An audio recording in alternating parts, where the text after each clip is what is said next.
Hello there everybody, you're watching The Verdict here on Racing TV and we've got lots of top class action to go at this week, courtesy of the Ladbrokes Winter Festival at Newbury, which took place on Friday and Saturday. And then we will go to Fairyhouse on Sunday for what was a tremendous card and saw the return of the champion hurdler Honeysuckle. But we start at Newbury on Friday afternoon with a decent looking National Hunt maiden hurdle. It was over 2 miles and 69 yards. The ground was pretty good, officially good to soft, good in places. It certainly rode like that. Jonbon 10 to 11, Good Risk at All 2 to 1, Fives Boomborn and Charlie's Glance a 15 to 2 shot.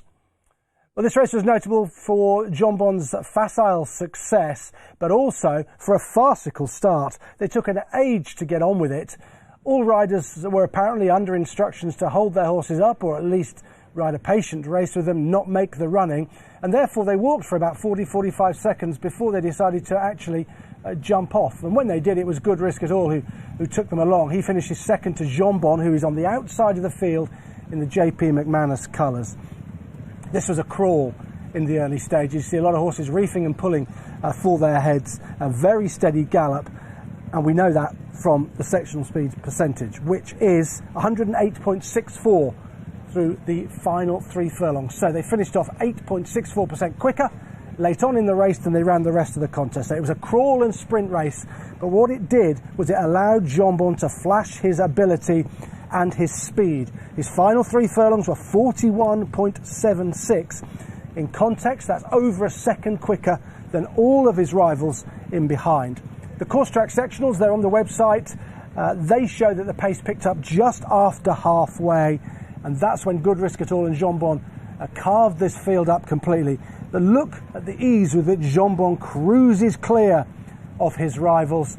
This is a race that his trainer Nicky Henderson has farmed over the years. He's won 6 of the last 12 runnings, and indeed he won it with Bouverdere amongst others. So it's a race that he sends his good horses to, and this is certainly a very good horse. He's got loads and loads of speed. The only perhaps slight chink in his armour was his demeanour and behaviour beforehand. He wore earplugs in the paddock, he got quite edgy, he got a little bit sweaty, he was het up down at the start and on edge and on his toes, and that would be perhaps something to think about going forward to Cheltenham and the Festival and the Supreme, where there'll be a big crowd and there will be lots going on. Will he relax? Will he settle? Well, if he does, he's going to run well in that race. He's the 4 to 1 favourite for it now. So how do we sum up what we saw out there at Newbury in this race that was run on pretty good ground? Well, it was a steady gallop, a very steady gallop. They didn't get going to just about after halfway, and that allowed Jonbon to come home quickly through the final 3 furlongs, 41.76, and that's over a second quicker than his rivals, and he did that very easily as well. Picked up just after halfway. Look at the course track sectionals. They're available on the Racing TV website in the results section, and you'll see that they did crawl early on. The figures back up what you saw visually, and then they really did pick up for the last half mile or so. Winner was very impressive. I think there's no doubt about this. I think despite the pace and despite being a bit messy early on, he was still very impressive. 6-length winning margin. He could have won by more. He could have run faster after the last. He was eased down close home. Supreme Novices, yeah, you'd think so, wouldn't you? He was installed as favourite for that. I think he's best priced at the moment at around about the 4 to 1 mark. He was slightly bigger than that with a number of firms straight after this success, but I think he took a bit of support at the 5s and 6s. I think they were available immediately after, and now 4 to 1, the best you can get. What about this start? Well, it was farcical, wasn't it? But what are jockeys supposed to do if they're all instructed to ride a patient race? It's tricky, and they don't want to go down on a green novice down to the first necessarily making the running and allowing that horse to run around all over the place. So they didn't quite know what to do, but the steward spoke to them and had a word with them about the start and simply decided to remind them of their responsibilities. Tap on the wrist for the jockeys from the stewards. And finally, Henderson, he's won 6 of the last 12 runnings of this race. That includes Bouverdere, of course, won this race in those colours there of JP McManus. I'm not saying he's got a Bouverdere on his hands here. He's got a very good horse, though, in the shape of Jonbon. The big race on Friday afternoon at Newbury was the Ladbrokes Long Distance Hurdle, a Grade 2 over 3 miles. It's been won by some very good horses in the past, horses that have gone on to compete in the Stayers Hurdle at Cheltenham, including Paisley Park, who was the 9 to 5 favourite. He was wearing cheek pieces for the very first time. Some would say he should have had them on a while ago. 11 to 4, Mrs. Milner, who was very well supported. Indefatigable 6 to 1 and 13 to 2 and Bigger the rest. Wow, well this is a very interesting race as far as pace is concerned. It became a war. It was a slog after they went quite hard out in front. See here, interesting at the start, Paisley Park, who's in those cheek pieces, didn't want to go. And you can just see there, Aidan Coleman raising his whip to give him a crack. He doesn't want to get on with it. He doesn't want to start. See the whip up in the air there?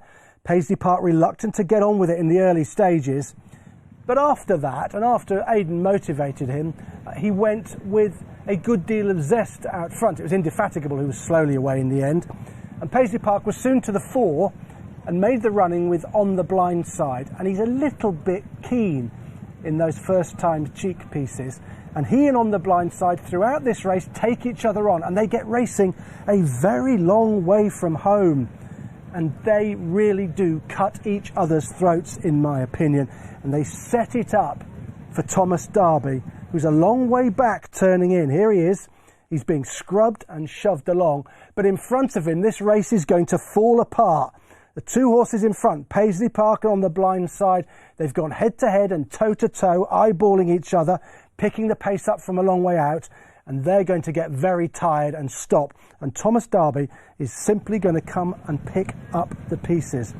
Finishing speed percentage here was 99.52. That's for Thomas Darby. So even he's not roaring home. He's just going past horses that are stopping. His final 3 furlongs, 44.34. So he's come in very slowly. He's sighted over the 2 miles. That Jonbon was 41.76. Well, this is almost 3.5 seconds slower than that. This is over further in a more strongly run race, though. Now he's got to the tiring Paisley Park. Mrs. Milner on the outside is looming up, but in this company and the pace that they went, she didn't really see it out. She does stay this far, but I think in this company it was just too much for her. That's probably just as good as she is. And now Thomas Darby is running away from his rivals in the closing stages. Now this is a return to form, a return to his best for the winner, for Ollie Murphy. Why? Why has he come back to his best all of a sudden? Because he looked to be going the wrong way and he's been called some names in the past. Well, I think it's twofold really. One was the run of the race and they stopped in front of him and he was just able to simply keep on going and pick up the pieces. And two, I think really importantly, a first time tongue tie. He could probably breathe easier and it's allowed him to see his race out a lot better than he had done in previous efforts. So, what do we say? Well, it was a strongly run race. Paisley Park and On the Blind Side, they took each other on from a long way out and Paisley was a little bit keen early on and they stopped completely. They were on fumes coming down to the last. Finishing speed percentage for the winner, 99.52% in a race that, in my opinion, completely fell apart. Well, the winner looked more straightforward than has perhaps been the case in the past, and he returned to his best here. Ollie Murphy will be absolutely delighted to have got him back. I think the tongue tie made a big difference to him. I think sometimes horses can look like they're not going through with it, that they don't want it, that they hang, they don't want to go past other horses, and they get labelled too quickly. Often it's because there's a problem there, it's a breathing problem or something else, and when those problems are ironed out, often we see a different horse, and that's what's happened here. Paisley Park effort goes down for me as disappointing, even considering the run of the race, that he was up there, that strong gallop, forcing the pace from a long way out. But I still think he was a bit disappointing, and it has to be a shade worrying that he looked reluctant to start as well. And finally, what you have to ask is, can Thomas Darby back this up under different circumstances? Ask yourself, how would he get on if they went steady in a race and it turned into a test of speed and it didn't fall apart in front of him? He has questions to answer, but for now, he's regained the winning thread and he's back on the road. Let's have a look at the Ladbrokes John Francombe Novices Chase, Grade 2, and it was over just shy of 3 miles. Henry de Bromhead had a raider in here, and it was Mr. Incredible, went off the 11 to 10 favourite on the back of a recent success. Ahoy Senor was 5 to 2, weak in the market. Ashtown had 5s, and Flash Collonge was 6 to 1. So Ahoy Senor weak in the market, but oh so strong out on the track, and really, really impressive here for the Lucinda Russell team, making every yard of the running, setting a strong gallop and going on for a facile success. This was hugely impressive, and Lucinda Russell has got a tremendously progressive chaser on her hands. Peter Scudamore, perhaps tellingly, said afterwards that this is the best horse he's had anything to do with. Well, you think about the horses that he's been involved with, that is some statement. See them turning for home. He's absolutely tanking out in front ahead of Mr. Incredible. Flash Collonge in the yellow was back in third place. Ashdown Lad finished fourth, but he was out with a washing. This is all about the winner. He set a really strong gallop, but he kept on strongly as well in the closing stages, finishing the race through the last 3 furlongs in 44.06. So he's come home pretty strongly, even though he went a strong gallop throughout. And that gallop did for his rivals in behind. Mr. Incredible treading water. Flash Collonge gone by now. He's not going anywhere at this stage. But Ahoy Senor jumping well. He's galloping clear of his rivals. He was completely dominant in this race from 5 furlongs out. His last 5 sectionals were all quicker than the rest. 13.83, 14.15, a 15.2, 14.54 and a 14.32. He absolutely annihilated some good horses. Now remember, he was entitled to do this because he's a Grade 1 winner over hurdles, not just a Grade 1 winner taking the Sefton at Aintree, but he beat Brave Man's Game there by 7 lengths. Now what Brave Man's Game's been doing since he was really impressive when he won at Haydock last week, that reads really well, doesn't it? And Mr. Incredible, he looked smart when he won at Naas last time up. So this is very good form, I think, and this is a top-notcher, Ahoy Senor, and can't wait to see him up against the likes of Brave Man's Game, the likes of Bob Ollinger. He was really impressive, setting that strong gallop. That's what impressed me. The course track sectionals say he went hard, he set a strong gallop. Yes, he saw the race out as well. He's very talented. Last 3 furlongs, 44.06. I highlighted the dominant part of the race, the last 5 furlongs. And if you look at all of the sectionals, not just his, these are his, look at all of the sectionals, look what the other horses were doing. They were nowhere near as quick as him. He's galloped them into submission. We should always remember he was a very good hurdler. I think that forgotten a little bit really coming into this race, but he beat Brave Man's Game 7 lengths. That looks really good now, doesn't it? Wow, a clash with him over fences, that'll be something to say. Giving the form a positive look because of what Mr. Incredible did at Naas. He looked pretty smart there. He stayed on really strongly to win. He might not have quite been at his best here. Head came up a little bit after the lasts, but I still think the form looks pretty solid overall.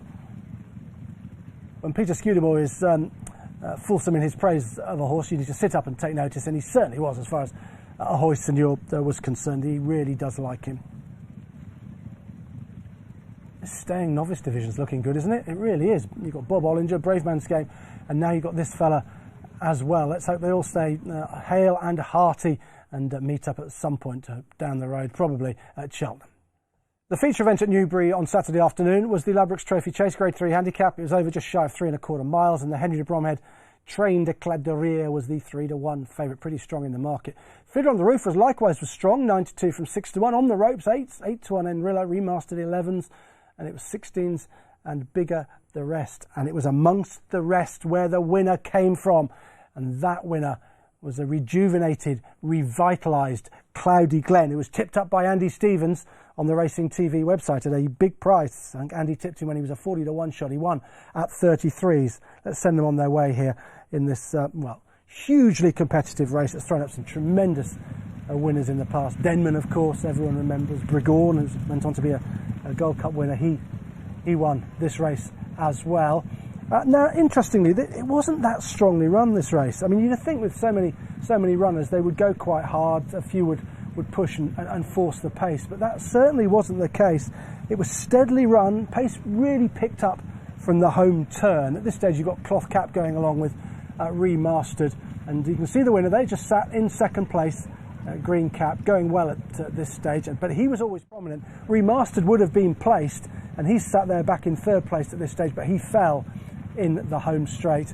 and got up all right. It was a pretty nasty fall. Steadily run then, they picked up turning for home, as we can see here, and it's at this point that Cloudy Glen goes on. And Remastered coming to challenge and gets in too close. Oh, that's a cruncher, isn't it, for him? Luckily, he did get up all right. Nothing got into the race from off the pace, really. Fiddler on the Roof, who was second, he was always prominent and has run on very well. A big run for the Tizzards. The third and fourth were miles back early on. It's Brahma Ball and On the Ropes. They came from quite a long way off the pace and were perhaps at a positional disadvantage. The last 3 furlongs for Cloudy Glen, pretty good really for a race over 3¼ miles, 42.92.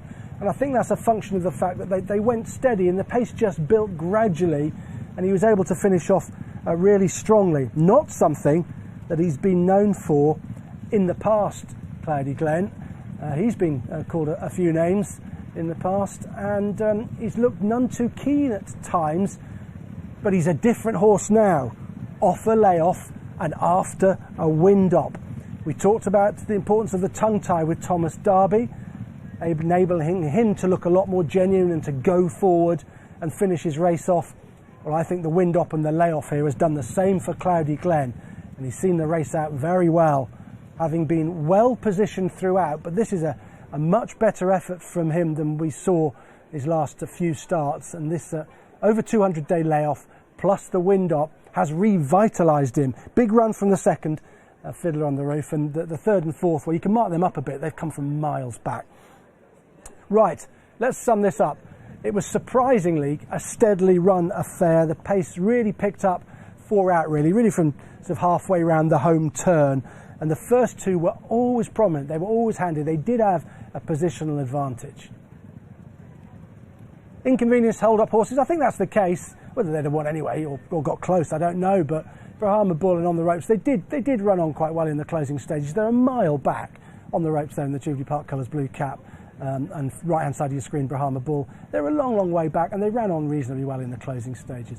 The winner had looked to be going the wrong way. I think that's fair to say, but he's had wind surgery and a layoff, and that's clearly sorted him out. And Charlie Deutsch got a very good tune out of him, punching the air as he crossed the line, winning this big race for the Venetia Williams team, and credit must go to her for getting this horse back. He had looked to be something of a soft ground horse. I think this suggests not really. The ground was officially good to soft, but some jockey said it rode just good. So he handles these conditions no problem at all. It was a huge run, in my opinion, from the second season chaser Fiddler on the Roof. He brought Grade 1 novice form to the race and raced off 150 here. You remember that he chased home Monksfield at the Cheltenham Festival. So he's a good horse going forward. The King George has been mentioned by the Tizzards. I'd just be concerned about the track for him there. I think he's got a load of stamina, this horse. I think he's stamina-laden, this fella. The King George, they wing round there, don't they? And I wonder if things will happen a bit quick for him there, but you wouldn't blame them for having a crack at that, would you? And the final one. This really was a day to remember Trevor Hemmings. He's a fantastic supporter of the game, wasn't he? And it was a very emotional success for everybody connected with the horse in the colours of the late Trevor Hemmings, who'd be looking down fondly at what happened at Newbury on Saturday afternoon. There was some fantastic racing at Fairyhouse on Sunday afternoon, 3 Grade 1s. We're going to take in a couple of them, starting with the Royal Bond Novice Hurdle, and this was over 2 miles, for which my mate Mozzie, been on a tremendous role for Gavin Cromwell, was the 5-4 favourite. Impervious was 3-1. Mighty Potter 5-1, Utrecht 15-2, and Statuaire 12, 16s and 20s, the other 2 in the race. Statuaire was the winner, and he remains unbeaten for the Willie Mullins yard. He's 3 from 3 since joining Willie from France. Let's have a look at how this race unfolded. And the first thing to say is that it was steadily run. They didn't go much of a gallop, and Statuaire, held up in behind by Danny Mullins, was a bit keen. I'm going to pick him out there. Look at that. His head in the air, pulling hard for Danny Mullins, who got him pretty well settled. That's why I think this was a good ride from him. He managed to get him settled and get him to come home strongly to beat my mate Mozzie, who's just in front of him there. So the winner pulling hard here, and my mate Mozzie out on his own, out in front. I'll take them down to the first flight. They're very closely bunched. They're not going hard at all. That's what the course track sectionals told us. And you can just see he's got him there and got him settled, Statuaire. He's just got him back. And now he's racing kindly in behind for Danny Mullins. Now they're about to turn for home. And this is when they really did turn the taps on and sprint up the home straight. Statuaire, he's an interesting horse because he had some very patchy form in France. He's been transformed by Willie Mullins. He's really got him going forward now. And I think he deserves a massive mark-up in this race because it was steadily run. He did pull hard. My Mate Mozzie, to a degree, got first run on him, yet he's able to come and run My Mate Mozzie down in the closing stages, who was perhaps foiled by a final flight error. It didn't help My Mate Mozzie. Indeed, it may just have cost him the race. He's in front at this stage, blue and orange. He gets to the last, he gets in deep, he flicks the top and he loses his back end just briefly and therefore loses a little bit of momentum. And here comes Statuaire, who deserves loads of credit for coming home as strongly as he did after pulling as hard as he did. And he just gets there to deny My Mate Mozzie, who may well have won, bar that mistake in the closing stages. The final time was 3 minutes 56.5, which is nothing flash at all on ground that was good, no worse than good to soft. But that's because they went steady early on in the race and it just turned into a bit of a sprint up the home straight. But make no mistake, even though it was run like that, I think the first two are very good horses. The winner, there's going to be more to come from him. He's unbeaten in 3 starts for Willie Mullins, and I think there's plenty more to come from him. Let's have a look at what else we can say about this race. Well, he's been transformed since displaying patchy form in France. He was an interesting purchase, and they've really got him going forward now. And I'm going to give him a massive upgrade here. I think he's better than the bare result. Good ride with Danny Mullins on the winner. He has a tendency to be keen. He's done it before, and we saw there from the earlier shot that I managed to highlight with him, his head in the air just at the start. That he wants to get on with it. He wants to run loose and run free, but Danny got him and got him settled, and that's why it was such a good ride. My Mate Mozzie, was he foiled by that final flight error? I think given that he was just narrowly beaten, I think you'd have to say that he was. If he landed with a bit of momentum, he might just have clung on. It was a steady pace, very steady. They quickened up the home straight, and the winner deserves a big sectional upgrade. If he could get himself into a strongly run race, drop his head early on, we'll see a better horse. Statuaire, who won the Royal Bond at Fairyhouse on Sunday afternoon. Time now to see Honeysuckle's return in the Hatton's Grace Hurdle. She was trying to win this for the 3rd year in succession. The race was over 2.5 miles. She was 2-5 to win. 11-2 Abracadabra, Soldier 9s. It was 9 Stormy Island, and 22-1. And bigger the rest for this Hatton's Grace. She is the Queen of National Hunt Racing, and after this Hatton's Grace, she's a clean 13 for 13 under rules. She won her point as well. Henry de Bromhead, I think, had a pretty fit for her return here, and she needed to be, for this was a strongly run race, courtesy of Stormy Island, who's here just about to jump the first, who's going to go a really good gallop and pull them along at a decent pace. She sits handy. She's always handy. Ronald Pump is handy as well there, and he finishes back in 2nd place. Horses that were held up off this strong pace never really got involved, the likes of Abracadabra, who was given a patient ride in the Gigginstown colours. He just couldn't get into it at all. And, well, it was Honeysuckle who strutted her stuff out there once again, and she's now an even money shot going forward to the Champion Hurdle. And it's hard to see what's going to beat her. They're going to go the same route that they took last year towards the Champion Hurdle. And as they turn in, you can see how well she's going. She's absolutely cruising here. She's all over Ronald Pump. And then Rachel Blackmore says go. And she picks up really well there. And that's race over at that point. She's just quickened there, and she's gone on to win her race pretty cosily, you'd have to say. Jumps to 2nd last well. She's a little bit careful at the last. She was slow by 13.1 seconds overall in terms of the final time. I think it was a pretty good time as far as the other times on the day went. I think she's getting a little bit tired late on, and she gets over the last, and then Rachel has a look round, and then she'll just pump her out hands and heels, and she wins pretty cosily. She's only 7, remember, only 7, and there might be a bit more to come from her. I think she's passed a big test there. I really do, because I think Willie Mullins was set out to make it a strongly run race with Stormy Island. There was no hiding place for her or anybody else, yet she's passed this test with aplomb. Look at her there at the last, just jinking to her left. Does she have a small chink in her armour? It's hard to see any chinks whatsoever, and surely she'll be tough to beat in the champion hurdle. But that's what she does at the last flight when she's getting tired. Here we go. She's just going to edge to her left. See, Rachel will go right there. She puts in an extra stride and goes to her left. That's her default setting at the final flight when she's getting tired or Rachel wants her to pop it. Why do I think it's her default setting? I take you to Punchestown when we last saw her last April in the champion hurdle. Watch what she does at the last. She was getting tired. She's committed a long way from home. This is a carbon copy. There she goes, left, Rachel to the right, and then she has to straighten Honeysuckle out. Is that a chink in her armour? Well, it's not stopped her. It really hasn't stopped her in her career at all. But all I would say is if something was good enough to be close to her and was going with momentum into that final flight and landed running, and she did that, she might be in trouble.